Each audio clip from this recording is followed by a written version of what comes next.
સમાચાર કચ્છમાંથી મુન્દ્રામાં છસરા રસ્તા પર ટ્રકનો અકસ્માત થયો। ડ્રાઈવર નશાની હાલતમાં હોવાની પ્રાથમિક માહિતી। છસરા રસ્તા પરનો ટ્રક અકસ્માતનો વિડીયો વાયરલ થયો છે। ભયજનક રીતે ડ્રાઈવર હંકારી રહ્યો હતો। ટ્રક રસ્તાની સાઈડ પરથી ટ્રક બાજુમાં ખાબક્યો। સદનસીબે કોઈ જાનહાનિ નથી થઈ। આ ટ્રક ખૂબ જ મોટી હોનારત પણ સર્જી શક્યો હોત।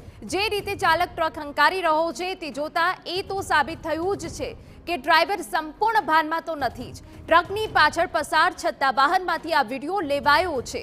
પહેલા તો તે બેફામ હંકારતો હતો તેવા દ્રશ્યો કેદ કરવાનો પ્રયાસ કર્યો હતો।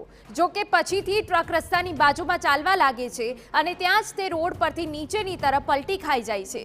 ત્યારે આગળ જ એક કાર પણ હતી। સદનસીબે આ ઘટનામાં અન્ય વાહનોને પણ કોઈ ઈજા પહોંચી નથી। આ વિડીયો મામલે હવે તપાસ શરૂ થઈ છે।